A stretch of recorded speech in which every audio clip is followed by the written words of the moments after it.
Claire Meslec, notre directrice départementale de l'ERS. Bonjour. Monsieur Ferrac, conseiller départemental, vice-président, personnes âgées, personnes handicapées. D'accord. Bonjour, Richard Deval, président de la DMR. Très bien. Enchanté. Monsieur Denis, directeur de la fédération départementale. Monsieur. C'est beau. J'ai failli ne pas vous reconnaître. Bonjour. Honoré de vous recevoir dans le département du Morbihan. C'est dommage parce que la tradition dit qu'il pleut en Bretagne, mais pour vous, exceptionnellement, c'est du soleil. Voilà. Donc la Fédération du Morbihan est très heureuse de vous accueillir, ainsi que les bénévoles et les salariés. Donc la DMR du Morbihan, en deux mots, Monsieur Dodi. Alors, je ne sais pas quel temps on a. On a pour faire chiffre. Voilà, une petite présentation rapide si vous voulez. On fait partie bien évidemment d'un réseau national. La fédération 67 ans, regroupe 51 associations locales qui interviennent au domicile des personnes, 47 services SAD, 3 SIAD, 1 SPASAD et 3 centres de soins infirmiers. Voilà, qui regroupent 1550 salariés et 400 bénévoles au sein du département. Là, vous êtes à la fédération, une cinquantaine de salariés qui est en soutien technique et de toute une ingénierie technique, administrative, pour soutenir tout le réseau associatif. Voilà, tout simplement. Eh bien, écoutez, en tout cas, moi je vais vous dire que je suis quand même le maître des horloges. Oui. Le train avait un peu du retard, et c'est pas la ministre qui a du retard, mais c'est le train. Et donc nous avons jusqu'à 10h45 pour la table ronde numéro 1 et la table ronde numéro 2 qui est la lutte contre l'isolement. Voilà. D'accord. Merci de me recevoir dans vos locaux. On n'a pas eu le temps de les visiter parce qu'on était un peu en retard et que je préférais venir de suite vous rencontrer puisque c'était le but aussi d'abord d'échanger avec vous. Donc je voulais remercier Hervé Pellois, le député qui veut bien m'accompagner ce matin.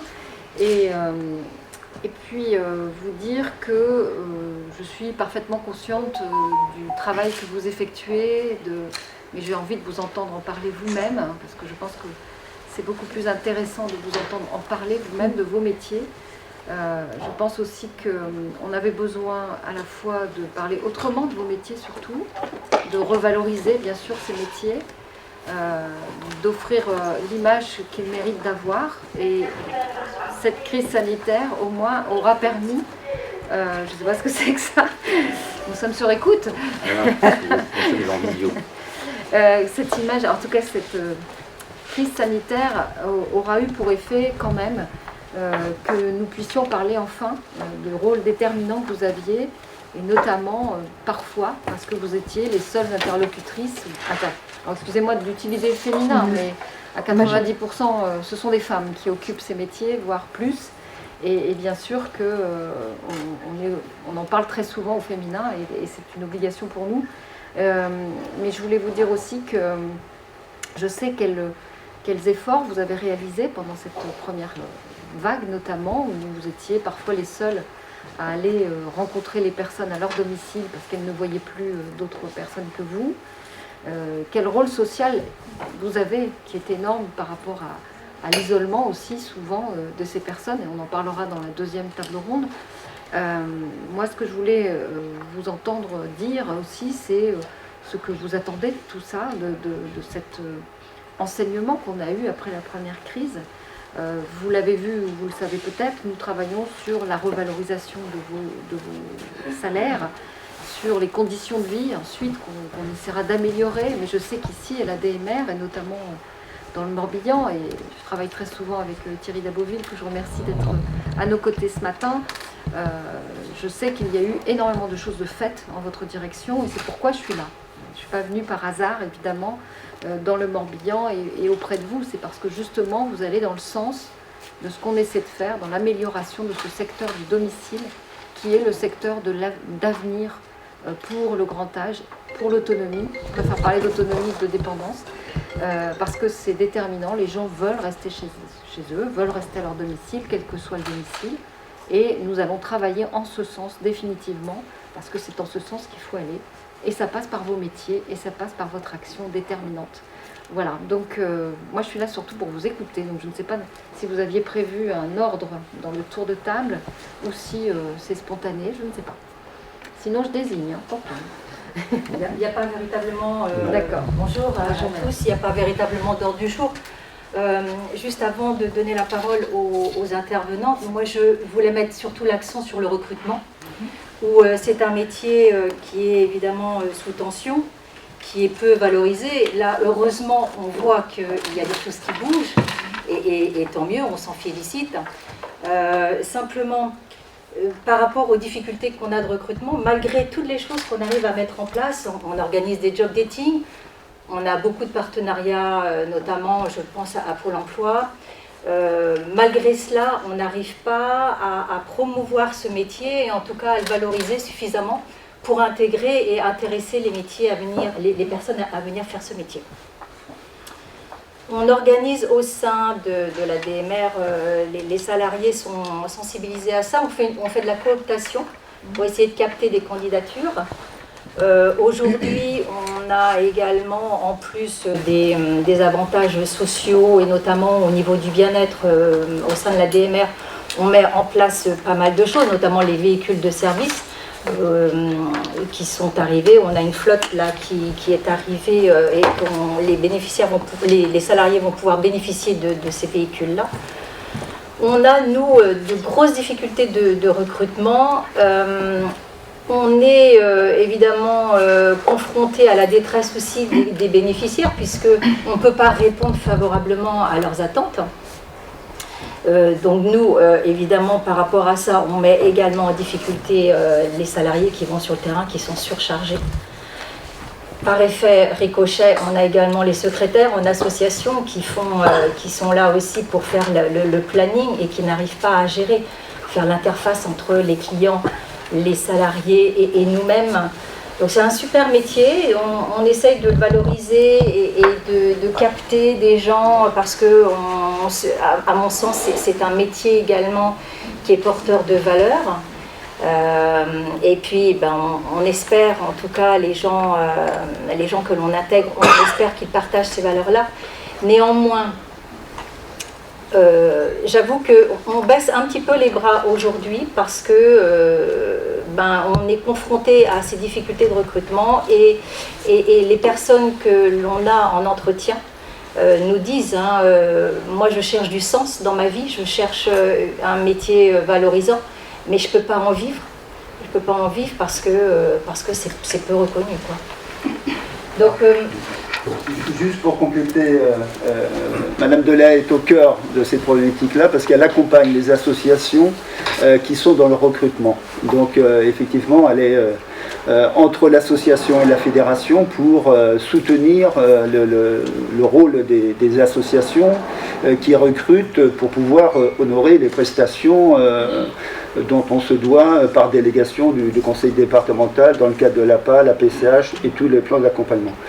Alors, on va peut-être donner juste la parole aux personnes d'intervention. C'était juste pour compléter, effectivement, et appuyer dessus. Et effectivement, là-dessus, on a travaillé depuis 2 ans sur la mise en place d'une flotte de véhicules, qui est quelque chose de très intéressant pour faciliter le recrutement, recruter plus facilement, reconnaître le métier. On le dit clairement, on l'a mis en place, c'était la réflexion suite au mouvement des Gilets jaunes, et quand il y avait une flambée du prix du gasoil et qu'il n'y avait pas une semaine où à la fédération on ne recevait pas une lettre recommandée pour dire que le remboursement kilométrique était resté plafonné depuis 13 ans. Donc tout ça nous a amené à travailler sur ces dossiers-là. On a mis en place aussi, et on était la première fédération et structure médico-sociale à mettre en place une plateforme d'écoute et de soutien psychologique pour l'ensemble du réseau. Ça a été déployé après à toute la BAD, tout le réseau national. On a mis en place un service de téléconseil médical qui limite une partie de l'absentéisme médical, mais aussi pour tenter de limiter l'absentéisme, où un salarié qui a un problème et qui est dans le milieu rural peut appeler un médecin ou un spécialiste en ligne pour éviter de prendre un rendez-vous chez un médecin. Hein. 2 cas sur 3 à éviter une visite chez le médecin. Bon, tout ça, on a mis pas mal de choses en place, mais néanmoins, on voit bien que c'est le côté attractivité. Hein, vous l'avez évoqué, on est très heureux d'apprendre cette nouvelle. Après, on va peut-être laisser le soin au personnel d'intervention de dire leur quotidien, parce qu'elles sont là pour en parler mieux que nous, parce qu'elles interviennent au domicile. Une association qui tourne à peu près à 50 000 heures par an. C'est vrai que nous, on a eu un problème de recrutement. On a beaucoup de collègues là qui arrivent à l'âge de la retraite. C'est des filles qui sortent de l'agroalimentaire après une fermeture d'usine, avec des troubles musculo-squelettiques. Ils ont vraiment des problèmes. Et derrière, on est humaine. Hein. Derrière, on ne peut pas s'arrêter. Parce qu'on se dit, on a des bénéficiaires qui ont besoin de nous. Il faut absolument qu'on aille au travail. Parce que sinon, qui c'est qui va y aller? Et là, aujourd'hui, par exemple, sur 11 collègues, il y en a 4 qui sont en arrêt aujourd'hui. Donc on se dit, mais les plans d'aide ne sont pas faits en totalité.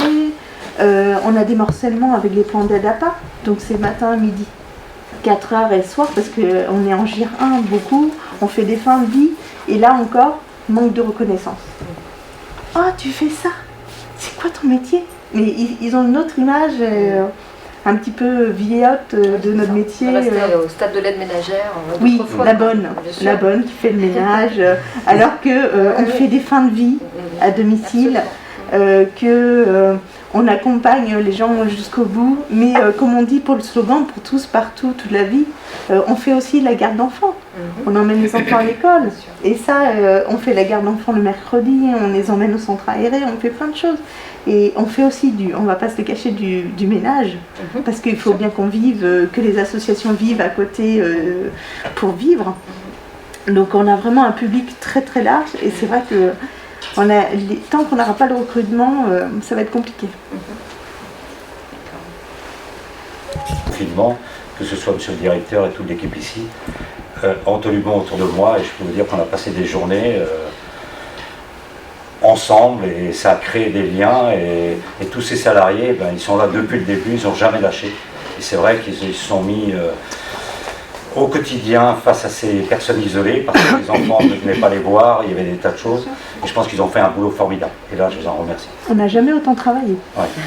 Et je vous remercie d'ailleurs pour l'avenant 43 à 44, qui va leur faire un plus chaud.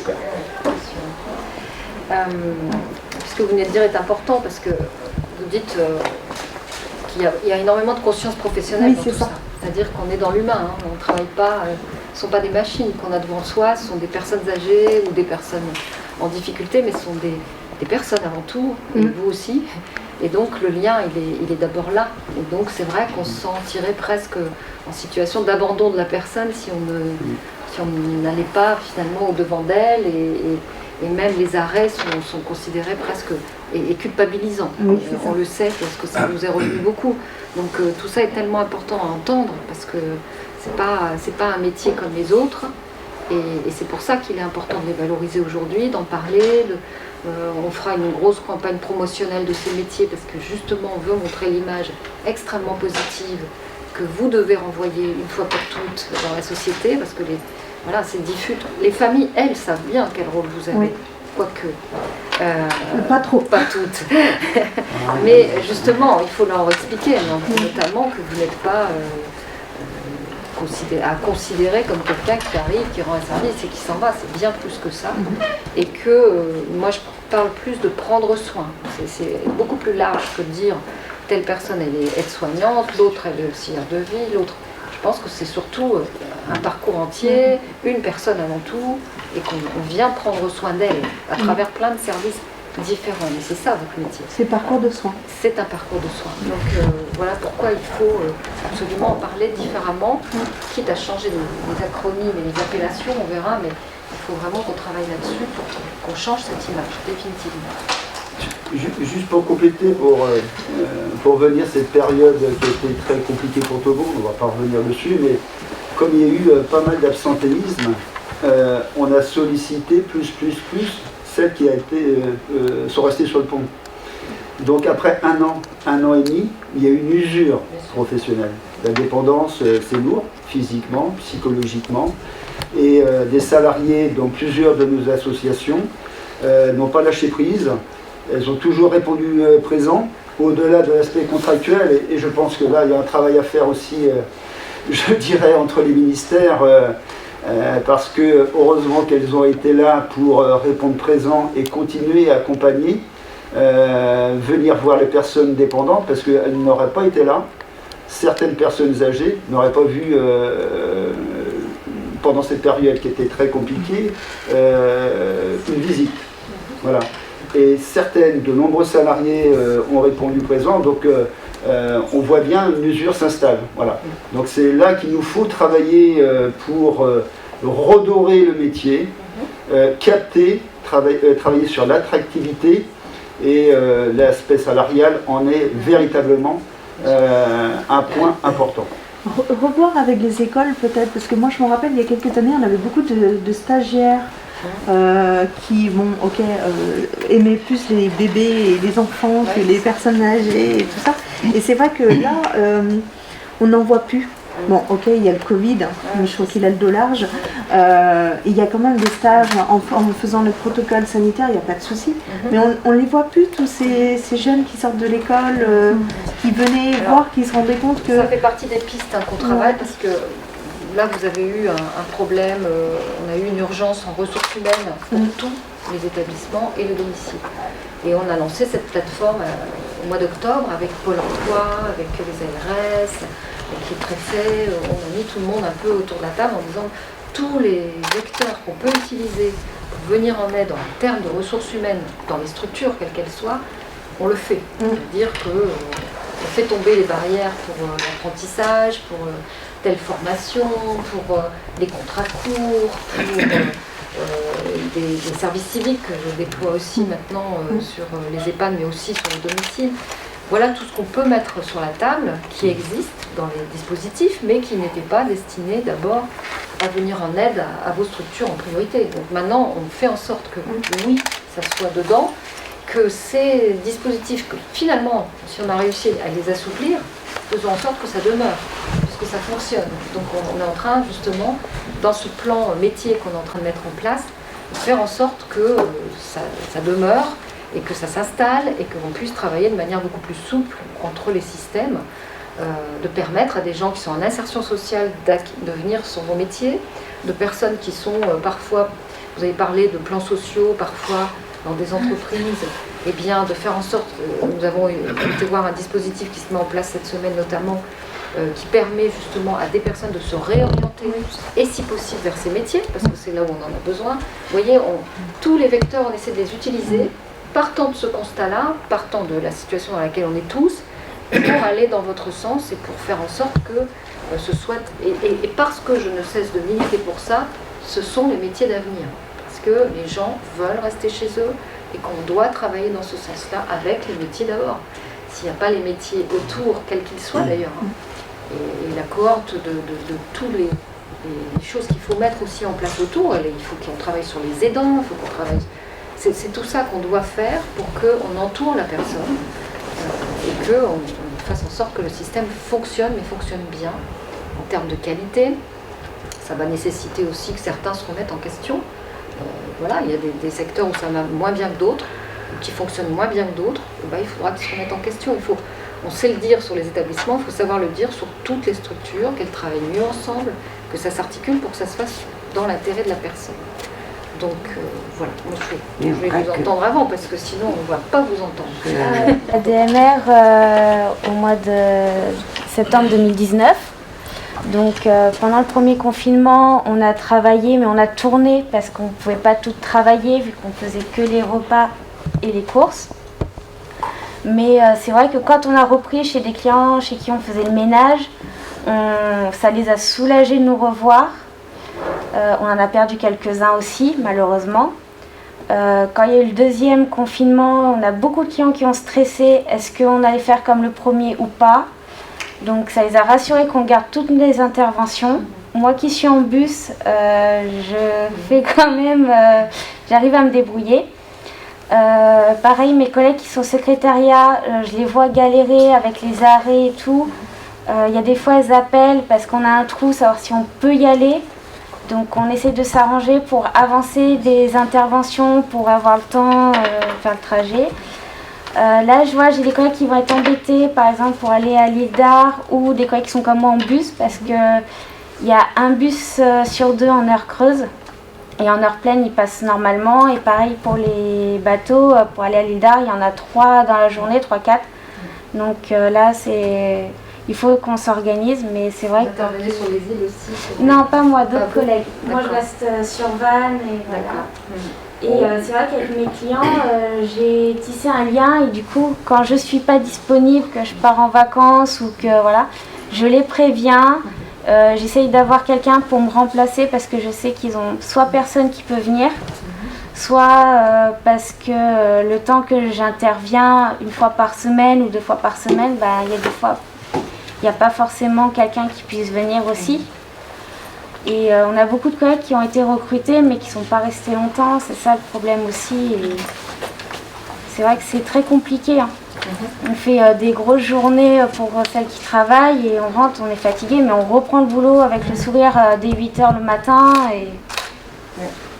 Et en plus avec Madame Delahaye, j'ai tourné un petit film pour le recrutement aussi, il n'y a pas si longtemps que ça. J'ai justement on a eu l'accord d'un de mes clients qui a accepté que je vienne suivi d'une caméra. Et qui me demande où c'en est d'ailleurs sur le petit film. Il veut se voir, vous entendez. Et qui passe le bonjour à Monsieur Ardeven aussi, parce qu'il me connaît très bien. Parce que je suis né à l'île d'Ar. Ah d'accord. Vous êtes un national. Les problèmes des bateaux, Vous connaissez bien. Et je les félicite parce qu'avec le confinement, ça n'a pas été facile. Ah non. Il fallait faire attention au niveau du bateau.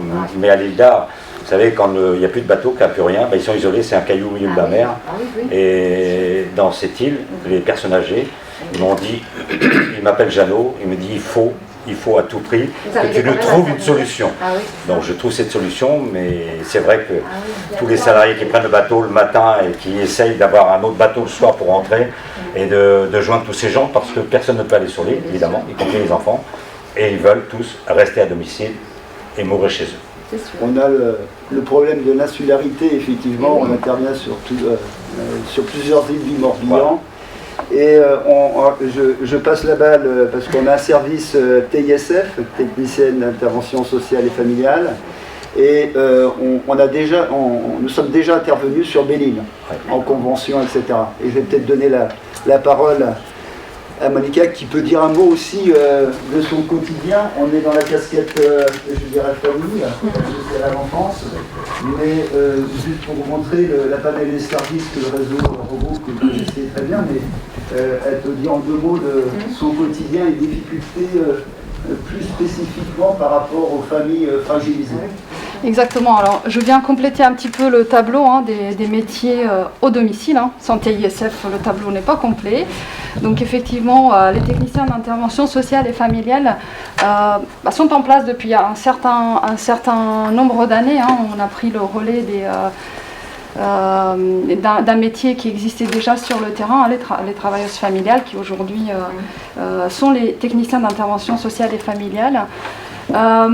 Alors effectivement, nous intervenons dans un champ qui est complètement différent des collègues aides à domicile. Nous intervenons plus dans le champ de la protection de l'enfance. Et dans ce cadre-là, nous accompagnons effectivement des familles qui sont effectivement en difficulté sociale et en détresse parfois économique et autres. Alors c'est vrai que le contexte Covid a généré quand même ces tensions sociales qui ont généré également de plus en plus de mesures éducatives. C'est le cadre dans lequel nous intervenons au domicile. Et ces mesures éducatives, on ne peut pas forcément y répondre à toutes les demandes qui émergent des collègues éducateurs et autres, parce qu'on a exactement le même problème, celui de recrutement, parce qu'on est effectivement dans un métier au domicile qui n'est pas suffisamment connu, d'abord. Je ne sais pas si TISF est très connu, mais en tout cas, il n'est pas reconnu en tant que métier d'accompagnement de ces familles au domicile, et il n'est pas reconnu non plus au niveau salarial. Ça, c'est un fait.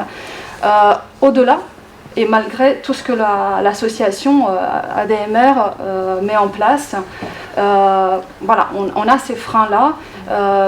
Et je remercie aujourd'hui pour tout ce qui a été mis en place. Je vous remercie également de vous intéresser de près de nos métiers, mais c'est des métiers qui sont aujourd'hui voilà, dans la souffrance, dans la précarité, parce que, et puis surtout, on ne peut pas répondre aux demandes qui émanent du terrain. Ça, c'est un fait, c'est une réalité, une dure réalité, parce que, effectivement, comme les collègues disaient tout à l'heure, on ne peut pas, je pense humainement, partir et dire aux familles ou aux personnes qu'on accompagne, ben non, on ne revient pas parce que les collègues sont en arrêt, j'ai plus de créneaux, j'ai plus de moyens, etc. On le fait malgré tout, avec le soutien bien sûr de nos équipes, de nos responsables, mais voilà, ça reste très compliqué de répondre à toutes les demandes. Ça, c'est un fait. Donc il y a une explosion de mesures éducatives. Le contexte n'est pas facile aujourd'hui, et ça emmène ça. C'est vrai qu'on est dans un cercle là qui s'améliore pas aujourd'hui. Enfin, la situation elle est telle qu'elle est. Donc on se doit en fait voilà, de répondre effectivement, juste pour compléter ce que disait ma collègue. Ce sont des métiers qui sont extrêmement riches humainement, parce que ça nous apporte à nous, mais ça apporte aussi à la société. C'est ça aussi qui nous permet aussi de maintenir ce tissu social. C'est à travers ces métiers-là du domicile. Alors c'est vrai qu'on a beaucoup mis en avant les collègues infirmiers, enfin tous les métiers du soin, etc. Et à juste titre, bien sûr. Mais il n'empêche que ceux qui sont aussi sur le terrain, ce sont les métiers qui interviennent au domicile, que ce soit auprès dans le cadre de l'autonomie des personnes âgées, des familles, etc. Juste pour faire la transition, pour donner la parole à tous ceux qui ont été invités pour échanger avec vous. Problème de recrutement, on pourrait parler de formation, mais aussi de reconversion. On a fait qui est un exemple aussi de changement on va dire radical, même si c'est pas complètement radical, de métier, mais qui peut vous dire en 2 mots qu'est-ce qu'elle a fait et pourquoi elle est venue faire du domicile à l'ADMR et auprès du contact des personnes âgées et situations de handicap. Voilà. Alors moi, en fait, après tout ce qui a été dit, je suis peut-être pas forcément le meilleur exemple, parce que ça va faire 4 ans que je fais l'ADMR, après 30 années de coiffure, dont 13 années à mon compte. Et puis soucis de cervical, enfin vachement. Donc j'ai atterri à l'ADMR un petit peu vraiment parce que j'ai une copine qui était à 2 places de moi, un apéro, qui a dit on va cruellement manquer de monde cet été, ça va être la vraie galère. Je dis moi j'y vais, donc j'ai déposé mon CV, on m'a appelé le lendemain, le surlendemain j'avais rendez-vous, j'ai attaqué la semaine d'après. Mais c'est là où je pense à la formation, justement, je trouve que, alors moi, après 30 années dans le commerce, je suis habituée au relationnel, je m'adapte au caractère.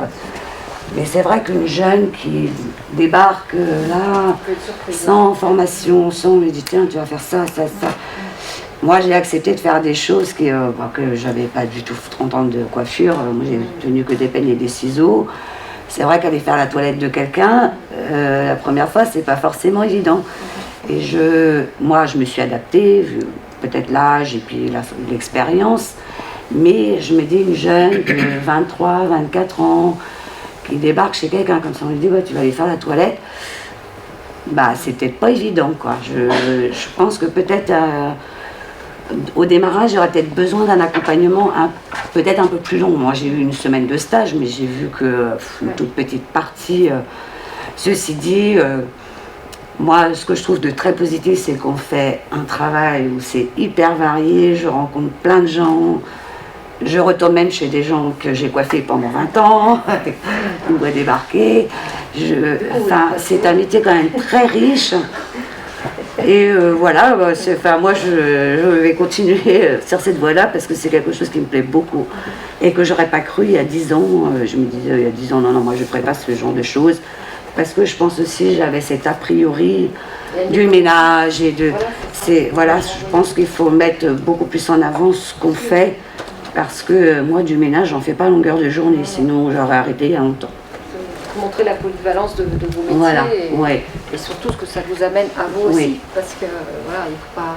J'ai eu la chance en plus de tomber pile poil là où il y avait besoin, juste à côté de chez moi. Donc mon contrat a été augmenté très vite. Et puis j'ai fait partie, j'ai aussi été filmée parce que je m'occupe d'un petit garçon depuis 3 ans. Donc que j'adore, il est trop mignon. Donc c'est vrai que entre les enfants, les personnes âgées, c'est vraiment hyper varié quoi. On a mis en place ces formations courtes dont vous parlez, parce que c'est vrai qu'il y a besoin d'avoir ce petit sas d'entrée où on s'approprie le métier, où on vous explique quand même les bases de cette intervention à domicile quand même. Parce que moi j'ai entendu des jeunes où ça fait un peu peur quand même, les toilettes, quelqu'un en fin de vie, c'est...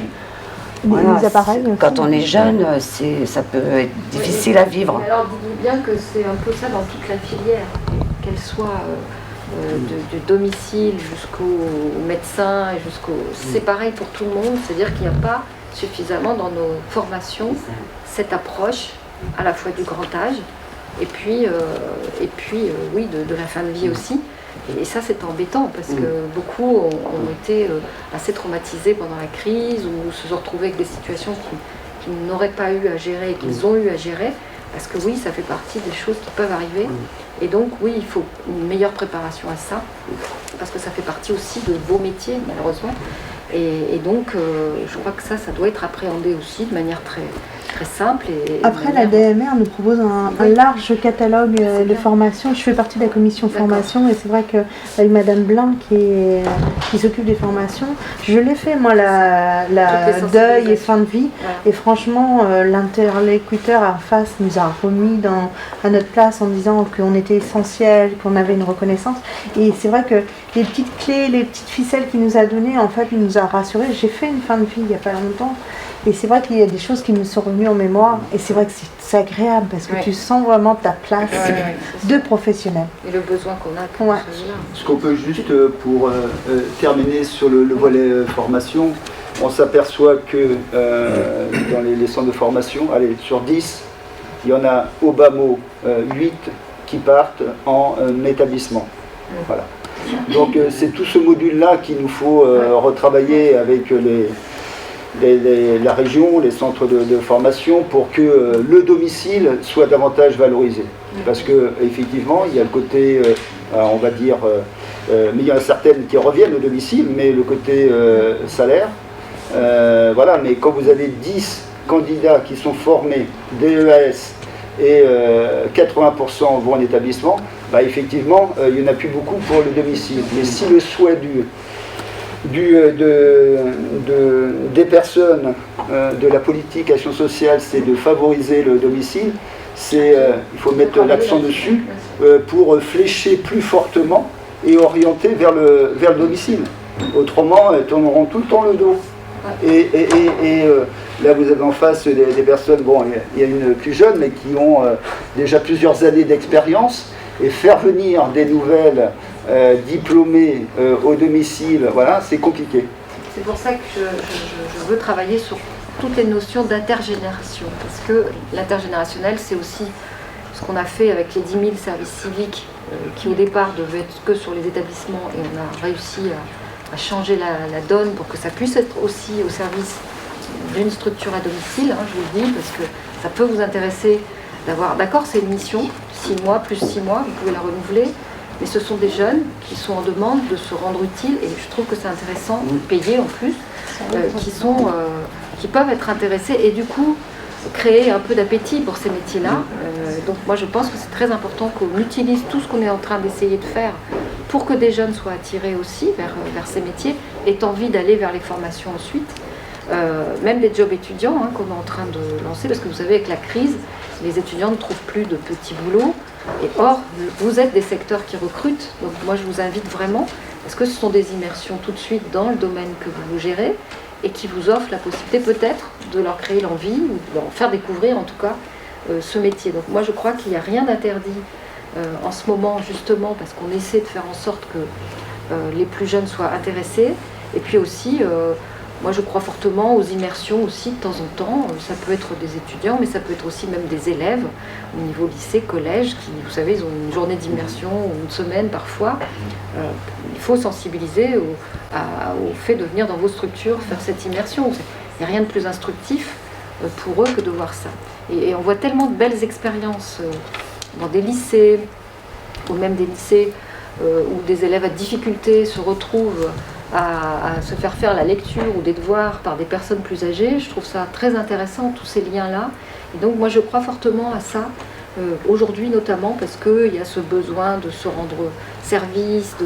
On a vu quand même beaucoup de choses qui sont belles à voir dans la solidarité dans ce pays. Donc il faut savoir le dire aussi. Et je crois qu'il faut savoir aussi l'utiliser dans le bon sens du terme pour faire connaître vos métiers et en faire différemment.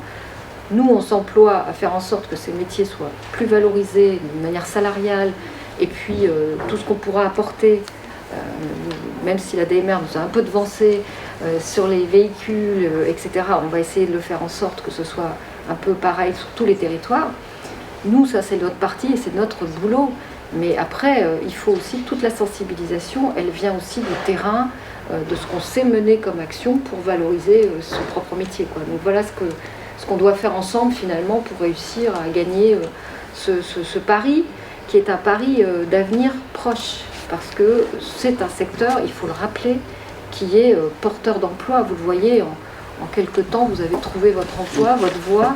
Il faut le dire, il faut le marteler et dire que oui, c'est un secteur qui est un vivier d'emploi extraordinaire, divers et variés, dans lequel il faut qu'on s'attelle nous aussi à faire en sorte qu'il y ait des passerelles qui permettent aussi d'avancer dans son métier, de bouger, de pouvoir passer d'un stade à l'autre, de pouvoir, si vous en avez un peu marre du domicile, de pouvoir aussi vous perfectionner dans autre chose, ou passer, même si vous restez à domicile, dans une autre catégorie de professionnels. Enfin, voilà ce qu'il faut quand même qu'on arrive à faire naître chez chacun d'entre vous et vous aider à... Et ça, c'est notre boulot, on s'y emploie, et ensemble, en parlant comme vous venez d'en parler, on peut y arriver. Je crois que, par contre, rien ne serait pire que de laisser penser que rien n'est en train de se faire, parce que voilà, on y travaille, quoi. Je veux dire, on y travaille très activement, et on y travaille ensemble, hein. Je ne travaille pas toute seule dans mon coin, je travaille en co-construction avec les structures, avec les fédérations, et puis avec d'autres ministères aussi. Et il faut le dire, parce que je pense qu'il faut le dire non pas parce que ça me fait plaisir à moi, mais il faut le dire parce que ça participe de l'attractivité de vos métiers, et ça participera aussi à corriger les difficultés de recrutement qu'on peut avoir. Donc voilà ce qu'il faut qu'on fasse ensemble, et on s'aidera mutuellement, croyez-le, parce que ce que nous enseigne en tout cas cette crise, c'est que enfin on l'entend, oui les gens veulent rester chez eux, oui les gens veulent rester chez eux. Voilà. Et il faut qu'on travaille là-dessus, même si on améliorera l'existant des établissements qui existent, ce n'est pas la solution que les gens souhaitent dans l'avenir, ils veulent rester chez eux. Et on a un défi majeur, c'est qu'on aura de plus en plus de personnes âgées. C'est tant mieux, hein. On ne va pas se plaindre d'avoir beaucoup de personnes âgées dans ce pays, au contraire. Mais il faut montrer à la fois leur utilité sociale, dans leur vie autonome, et puis aussi à la fois leur désir de vivre chez elles le plus longtemps possible, et que ce n'est qu'à travers les métiers qu'on y arrivera, les métiers et bien sûr tout le reste du chantier, c'est le domicile, les petits équipements aussi, qui peuvent vous aider, vous, dans vos métiers, parce que ça, on n'y travaille pas suffisamment, et ça, on va s'y employer, parce qu'il y a à identifier les outils dont vous avez vraiment besoin dans un domicile, qu'on peut amener. Il y a beaucoup de choses qui existent aujourd'hui dans les nouvelles technologies. Pourquoi ne pas utiliser tout ça, faire en sorte qu'on apporte ça pour simplifier votre vie, les charges qu'on porte, tous les objets qui peuvent vous aider à moins porter, à moins contrarier même la sécurité des personnes elles-mêmes à leur domicile, puisqu'on sait très bien que c'est les chutes qui provoquent le plus souvent le glissement des personnes ensuite, hein, vous le savez mieux que moi. Une personne âgée qui reste une nuit entière par terre et qui n'a pas réussi à prévenir, c'est voué à sombrer encore après, parce qu'on ne s'en remet pas. Donc il y a un moment, je crois que c'est sur ça qu'on doit travailler aussi. Lorsqu'on parle du domicile, c'est pas que... c'est vous aider aussi à le faire bien. et le faire dans de bonnes conditions matérielles. Donc si on sait parler petits équipements pour les établissements, il faut parler petits équipements pour les domiciles aussi. Donc ça aussi, on va essayer de répertorier les quelques outils essentiels qui peuvent apporter, qui soient suffisamment généraux et génériques pour parler à tout le monde, quoi. Parce que après, il y aura toujours l'équipement spécifique pour un handicap spécifique, bien sûr, on en est tout à fait conscient, hein, mais quand même travailler sur la modélisation de quelque chose d'assez général qui aide à domicile, ça peut le faire, quoi. Et on va s'y employer. C'est tout ça qu'on doit faire ensemble. Et après, j'aurai tout le volet logement, etc. aussi à traiter, bien sûr, territoire. Rien ne peut se faire sans les territoires et les départements. Donc, bien sûr que c'est ce à quoi on va s'atteler sérieusement, voyez-vous. Je suis obligé de vous interrompre parce que sinon on va dépasser largement. Madame la ministre. C'est un peu dommage que le département n'ait pas pris la parole. Je sais que le temps est compté. Monsieur le préfet, si vous me permettez. Donc je tiens quand même à rappeler, Madame la ministre, l'importance de l'échelon départemental que sont les départements. Celui que je connais mieux, c'est celui du Morbihan, bien entendu. Alors, je partage effectivement vos préoccupations. Je suis très à l'écoute de ce qui peut être proposé, de ce qui doit être avancé. J'entends aussi les différentes revendications, c'en est des revendications de monsieur le directeur, monsieur Lodi, et évidemment les témoignages des personnes qui sont sur le terrain sont vraiment à entendre et vraiment à retenir. Alors, rapidement, là on a évoqué par exemple, ça a été évoqué, 650 véhicules donc pour ce qui concerne l'ADMR. Je tiens à préciser que dans cette mise à disposition de ce parc de 650 véhicules, le département a financé 350 000 euros. Enfin, l'enveloppe a été votée tout au moins pour l'ensemble des services d'aide à domicile. Alors, comment 3 ans. Pour 3 ans. Oui, 3 ans, c'est ça. Alors, ce que je tiens encore à préciser, c'est qu'effectivement, l'ADMR, avec qui on a d'étroites relations et on travaille beaucoup, très bien, ça représente, hein, si je ne dis pas de bêtises, grosso modo, un tiers des interventions sur le département. Évidemment, les 2 autres tiers, le département tient également à accompagner les autres services d'aide à domicile parce qu'ils sont aussi importants. Voilà. Alors évidemment, le département du Morbihan a, depuis déjà au moins 3 ans, avec tous les services d'aide à domicile, y compris bien sûr l'ADMR, qui est l'opérateur le plus important sur notre département, a travaillé sur le sujet, en étant accompagné d'un cabinet extérieur pour justement, avoir la confirmation de tout ce qui vient d'être dit par les personnes qui sont sur le terrain. Et oui, je pense qu'il y a du travail à faire, dans le sens aussi, on a parlé formation, je pense qu'il y a de la mutualisation à faire dans la formation, ça a été dit par les personnes qui interviennent à domicile, il y a nécessité aussi de pallier au remplacement, pourquoi pas mutualiser avec l'ensemble des opérateurs sur le service d'aide à domicile. Je pense que ce sont des pistes qui doivent être exploitées. Et puis, pour terminer, évidemment, on parle beaucoup d'aide à domicile. Et je pense que, d'ailleurs, vous l'avez évoqué, Madame la Ministre, le travail qui doit être fait en termes de logement.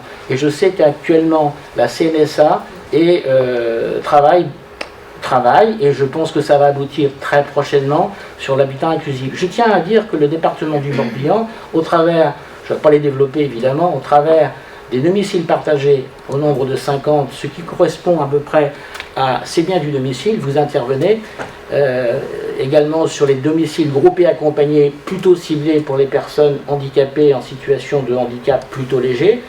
Oui, il y a effectivement nécessité de travailler sur l'inclusion au travers donc, de cet habitat.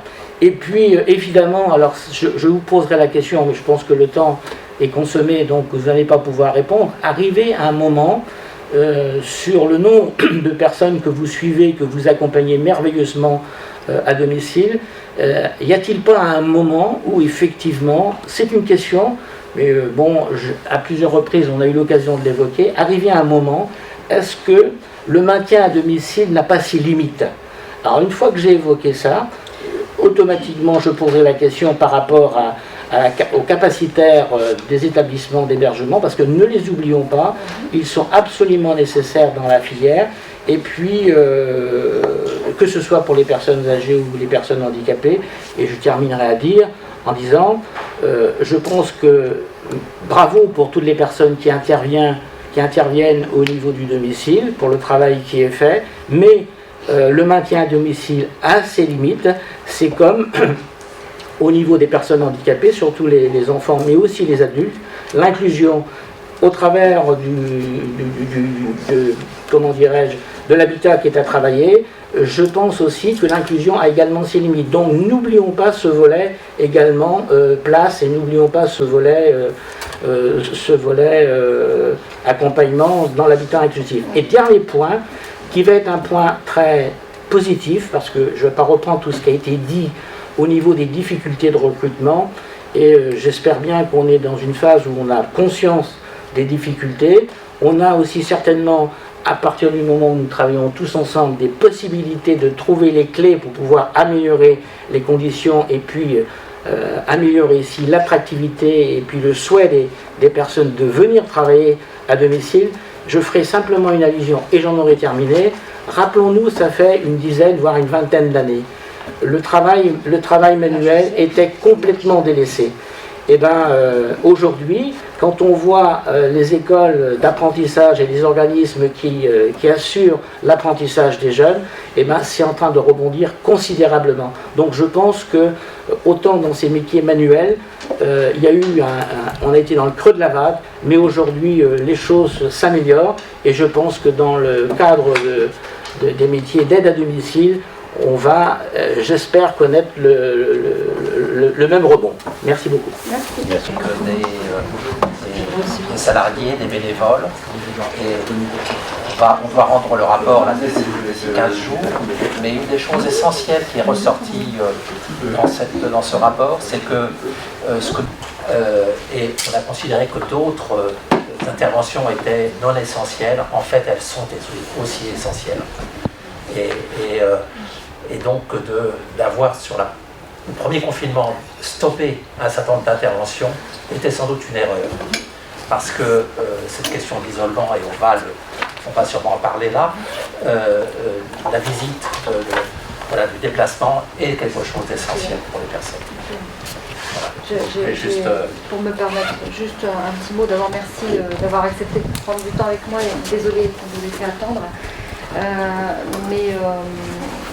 Je veux dire que oui, je suis amplement convaincue de ça, dans la mesure où même dès ma nomination, même sur les établissements eux-mêmes, qui étaient extrêmement fermés, et pour lesquels j'avais des remontées humaines très difficiles à entendre, oui, j'ai tout de suite demandé à ce que, ok, on protège d'une manière sanitaire, on est tous d'accord, mais qu'on n'isole pas. C'était pas possible. Et vous luttez contre cet isolement, et je vous en remercie infiniment, et j'attends de vous entendre surtout.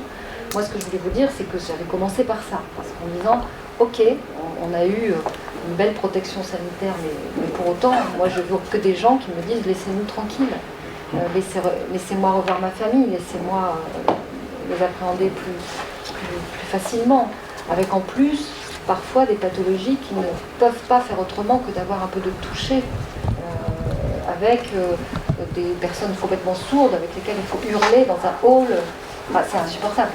Donc bien sûr que c'est déterminant d'avoir pu laisser un lien social par endroit. Donc je vais écouter vos témoignages, parce que je ne sais pas comment vous l'aviez ressenti, mais je pense que c'est important maintenant que vous nous en parliez vous-même. Ah oui, c'est sûr. Si vous permettez, Madame le Ministre, je vous présente des gens qui sont au conseil d'administration pendant tout le confinement que j'ai eu à mes côtés. Parce que parfois par visio, des fois en présentiel, tout dépendait. Donc Monsieur Le Porot qui est sous le secteur de Grandchamp, Madame Moron, Marianne Glavaux de Moron, et puis Hélène Cher qui est sous le côté d'Elvin Saint-Nol. Donc elle, c'est plus récent. C'est une nouvelle bénévole, sa retraite, qui s'est lancée dans le bénévolat. Et vous voyez des gens heureux, des bénévoles heureux, qui vont pouvoir s'expliquer, Monsieur le préfet, Monsieur le député, Monsieur Carvarec, voilà, on vous écoute. Oui. Moi, oui, c'était pas très évident en fin de compte ce confinement parce que les personnes âgées, ils se sentaient perdus et puis voilà. Donc moi j'ai remis certaines interventions pour aller leur faire leurs courses et tout ça. C'était pas voilà. Et vous avez un gros réseau de bénévoles comme ça qui acceptent d'aller au domicile Moi, dans mon association, on est 3 bénévoles. 3 bénévoles, vous, madame? Pour 30 salariés. Ouais. Pour 30 salariés également. Et juste une petite question, vous êtes bénévole dans ce secteur. Pourquoi? Parce que vous avez eu une expérience, parce que vous savez que quelqu'un près de vous était plutôt isolé et vous aviez envie de vous rendre utile? Moi, ma maman avait eu besoin de la DMR. Et quand j'ai pris ma retraite, donc je me suis engagée auprès de la DMR sur Saint-Neuve, sur lequel on est sur 6 communes en fait, aux alentours de Saint-Neuve. On a 6 communes sur 150 usagers et 30 salariés. D'accord. Voilà. Et pour occuper ma retraite aussi. Faut le dire aussi. Voilà. Et moi aussi, également, pour occuper ma retraite, parce que ça fait 30 ans que je suis dans le bénévolat, donc... Eh oui. Voilà. Je pense qu'on ose dire que les gens de plus de 70 ans n'ont pas d'utilité sociale, madame. Je l'ai déjà entendu quelque part. Vous voyez, qui tient tout ça, c'est vous. Hein. Si je puis me permettre aussi, les bénévoles que nous sommes, en fait, on est bénévoles dans l'âme, en fait, quelque part. C'est presque une deuxième vocation. Voilà. On se donne pour quelque chose. On a tous, chacun une expérience professionnelle, soit commerciale, soit sociale ou autre, mais qu'on veut mettre au service des autres. Et juste pour continuer sur l'isolement, justement, c'est un peu ce qui fait que quelquefois notre proximité avec nos usagers fait qu'aujourd'hui, on rencontre quelques difficultés à répondre à nos demandes quand même, de ce que vous avez déjà entendu et que vous entendrez sans doute encore ailleurs, les difficultés de recrutement, les difficultés de qualification, bien que ici encore on n'est pas trop à se plaindre parce qu'il y a des formations internes qui sont mises en avant, mais en tant que humain et bénévole, on a du mal à retransmettre le service qu'on voudrait. Bon, on en parle librement ici, donc c'est pas un problème, mais on touche quand même l'âme de ce qu'on veut faire, quoi. C'est ça qui est un peu un problème. Dans votre situation, on appellerait ça des aidants. Vous êtes des aidants. Oui, vous êtes quelque des part. bénévoles, Voilà. vous n'êtes pas des professionnels, et vous aidez les structures à faire mieux, ce qu'elles n'ont pas le temps de faire tout le temps. Et si on veut parler d'isolement, enfin je sais pas, je parle, mais oui, tout à fait. Je le fais. Vous avez la parole. Si vous voulez, Ça dépend de quel isolement on veut parler. Parce qu'il y a aussi l'isolement physique. Peut-être d'ailleurs aussi bien en ville aujourd'hui que chez nous en campagne. Bien sûr. Parce que à la limite c'est peut-être même plus important en ville qu'en campagne, parce que nous on a notre réseau de relationnels. Mais il y a aussi l'isolement psychologique. Lié, je ne sais pas, pour différentes raisons, je représente la DMR à l'appui aux professionnels de santé sur Vannes, du secteur 4, et l'objet est quand même de mettre en place des coordinations, et l'usager se sent un peu isolé là aussi entre les différents intervenants de chez eux, entre le kiné, l'infirmier, qui ne se parlent pas toujours. Et nous, aide à domicile, en fait quand on arrive, on est toujours la dernière personne de proximité. Et c'est à nous qui confient souvent leur mal-être dans tout ça. Et pour représenter justement la DMR à l'APS, c'est pas évident de la part des professionnels de santé d'admettre aujourd'hui le rôle de l'aide à domicile dans l'accompagnement de la personne. Et ça c'est un sujet, je pense, qui est... Nos aides à domicile ont beaucoup moins de temps aussi, maintenant. Voilà. C'est un sujet qui mérite d'être approfondi quelque part, pour lutter justement contre cet isolement. Il y a pas mal de jugements de valeur entre professionnels eux-mêmes. Hein. Oui. Moi, j'ai des retours quelquefois qui me font tomber de ma chaise. Quoi. Oui. On dit, ah oui, mais eux, ils sont ça, nous, on est ça. C'est un peu choquant. On va dire, oui, mais vous êtes au même service de la même personne. Et des personnes qui vous disent, chez moi, c'est un hall de gare. Quoi. Parce qu'il y a 12 interventions différentes, et comme vous dites, ils ne se parlent pas tous entre eux, d'où l'importance quand même d'avoir une coordination entre nous. Et une grande coordination. Très important. Et quelle est leur demande en général, puisque vous vous adressez à des personnes assez isolées finalement, socialement, déjà, vous dites, quelles sont leurs demandes à ces personnes? De vous avoir un moment avec elles, beaucoup plus d'animation, de présence, quelque chose comme ça, de présence. Parce que les animations, c'est très important. Lorsque je vais faire un dossier pour la personne qui sort de l'hôpital, par exemple, et bien, voilà, je leur propose en général des séances de sophrologie, des séances de tai chi, qigong et tout ça qu'on a mis en place. Ça fait du bien au dos, ça, parce que j'ai mal au dos. Même un livre de cuisine. C'est très bien. Et également, puisqu'on avait 1 heure avant pour faire les préparations de repas et tout, maintenant, eh ben, on n'a plus qu'une demi-heure, donc il a fallu s'adapter avec quelques ingrédients et tout. Et voilà, je vais vous offrir le livre. Quelques exemples que vous avez pu mettre en place sur le secteur, oui. On peut le... Voilà. Consommer avec modération. Juste elles vont pouvoir rebondir dessus. Pendant la période Covid, plusieurs communes nous ont appelés pour savoir si on pouvait mobiliser des bénévoles pour contacter les personnes isolées pendant la période qui était très critique. Et je peux vous dire que des dizaines de bénévoles se sont portés volontaires, et pas que des bénéficiaires ADMR, des personnes de toutes les communes chez qui d'autres prestataires intervenaient, mais des bénévoles, je peux vous dire, ont appelé ces personnes-là pour garder le lien. Et là, on touche du doigt effectivement toute la sensibilité et l'action des bénévoles, où leur rôle est important au sein de l'ADMR. Alors, on parle des professionnels, et l'ADMR, sans cette action-là, ne serait plus l'ADMR s'il n'y avait plus cette conjugaison-là, ce binôme-là, qui fait cette particularité. Vous pouvez peut-être rebondir aussi sur les appels que vous avez pu donner aussi au sein du secteur, je ne sais pas si vous l'avez fait. Exactement, et moi, excuse-moi Yann, le slogan que je leur donne à mes bénévoles, c'est de venir à la DMR et de préparer son avenir dans le vieillissement. Comment ils savent comment on va faire les papiers et comment on peut avoir un plan à pas et tout ça. C'est important pour eux et c'est pour ça qu'ils nous rejoignent de plus en plus pour venir. Donc c'est leur avenir qui est en jeu. Elle se prépare. On se prépare. Oui, ils préparent. Donc, Hélène, quelqu'un Quant à l'isolement, il y a des exemples un peu cocasses qu'on peut rencontrer. C'est arrivé, j'ai déjà raconté à M. Daudy et à M. Ardevenne. Quand on mesure l'isolement, un jour on prend rendez-vous avec une bénévole pour faire un avenant au contrat de travail chez une personne âgée. Le contrat de travail, enfin contrat d'intervention. Donc je prends un rendez-vous, on prend rendez-vous, on arrive chez la personne, elle hésite à nous recevoir en disant non mais vous allez attendre un peu, enfin elle nous fait tout un petit cinéma. Au bout d'un moment, elle nous a fait rentrer. Et on a vu 4 personnes sortir de placard et tout. Hein. Et c'était des gendarmes. Elle avait cru à une arnaque. Non. Oui, elle avait cru à une arnaque. Elle croyait que c'était des gens qui se présentaient qui voulaient, de par sa banque, lui retirer de l'argent, lui faire signer un contrat.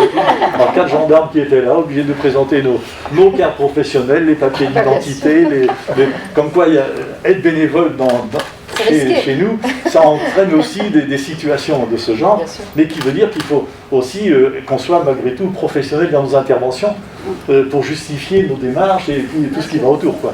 Parce que sinon...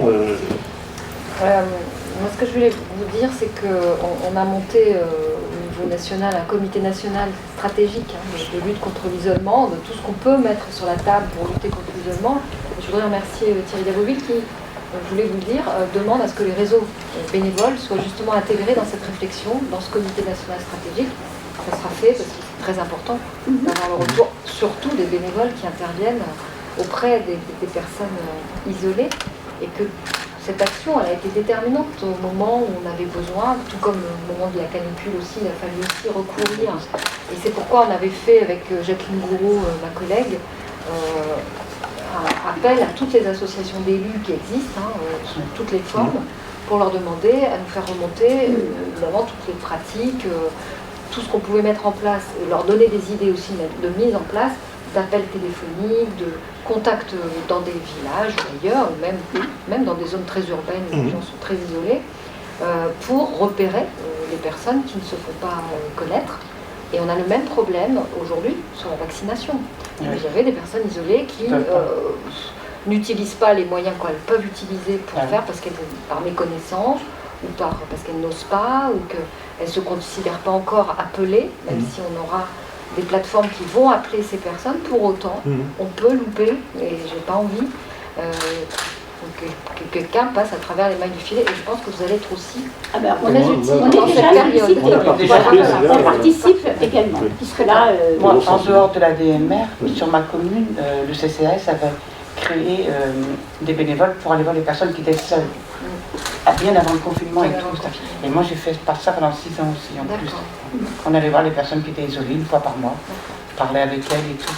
Est-ce que vous arrivez aussi après, avec ces personnes-là, à faire quelque chose de collectif? Oui, ça dépend l'âge aussi des personnes. Oui, c'est ça, ça dépend de l'autonomie. Oui, l'autonomie de la personne. Ah oui, mais elles attendent les petites réunions et tout. Elles sont très très demandeuses. Donc c'est assez polyvalent en fait, tous les coups de main que vous donnez. Ça peut être ce que vous disiez, de l'aide presque administrative. On a des personnes qui aident aussi, qui aident la personne à faire ses papiers administratifs. Ça fait partie de l'accompagnement. Ça fait partie de l'accompagnement. Polyvalence quand même de savoir. Ah oui. Comme le conseil général ne se déplace pas là pour les dossiers à pas, moi j'avais contacté pour faire un appel téléphonique chez une cliente pour voir avec elle ses besoins. Bah oui, parce que normalement on évalue...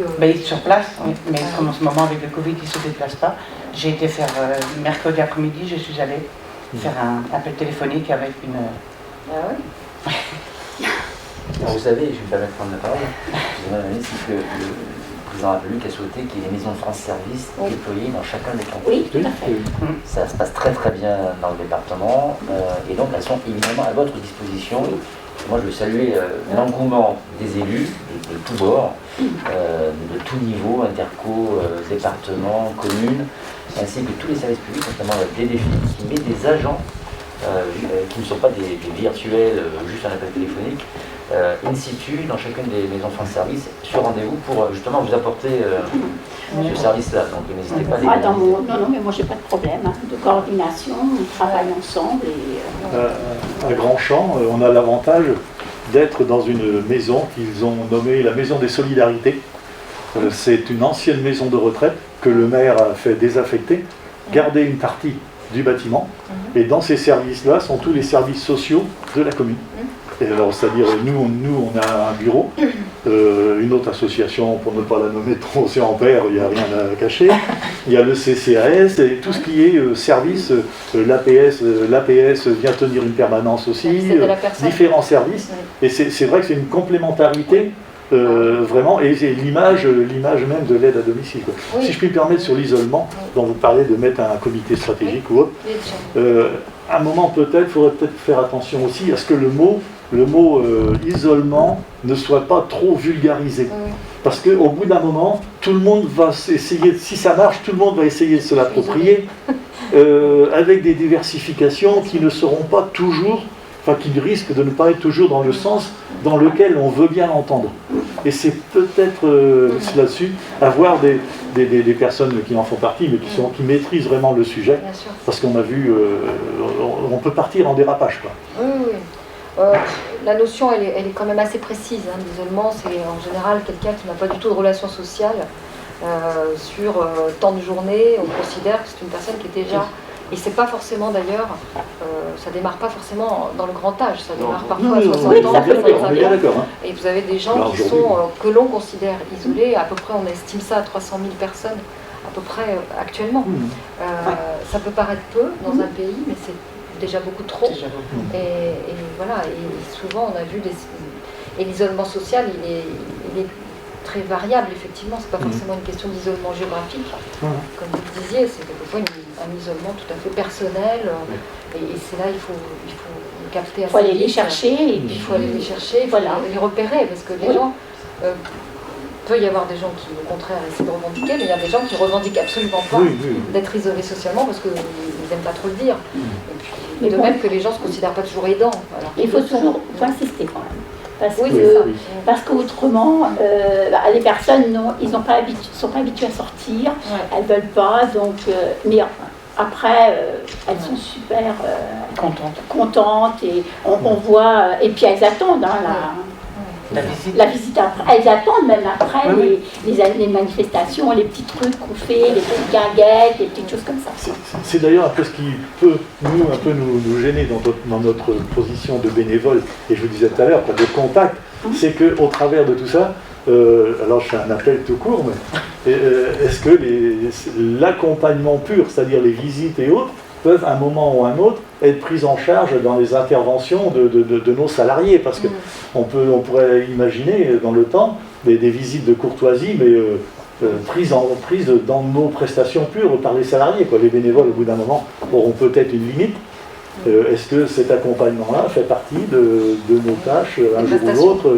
Est-ce que ça peut rentrer? Si vous mettez en place quelque chose contre l'isolement, quel financement derrière? Toujours pareil. Oui, parce que là, j'avais bien qu'on en viendrait là. J'ai pas assez. Regardez le conseil des parents.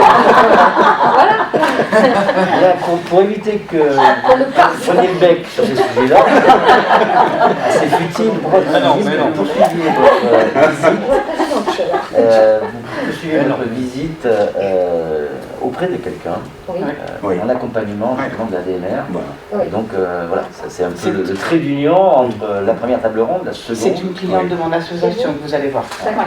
104 ans. C'est une cliente de mon association que vous allez revoir là. Une dame qui est tétraplégique. Ah d'accord. Voilà. C'est ça. Et la salariée est une salariée de l'association. De mon association. C'est une auxiliaire de vie. 30 secondes. Non, juste ce que je voudrais dire, c'est que l'ADMR, c'est un réseau de services à la personne. On fait une prestation technique. On répond à des prescripteurs, conseil départemental, etc.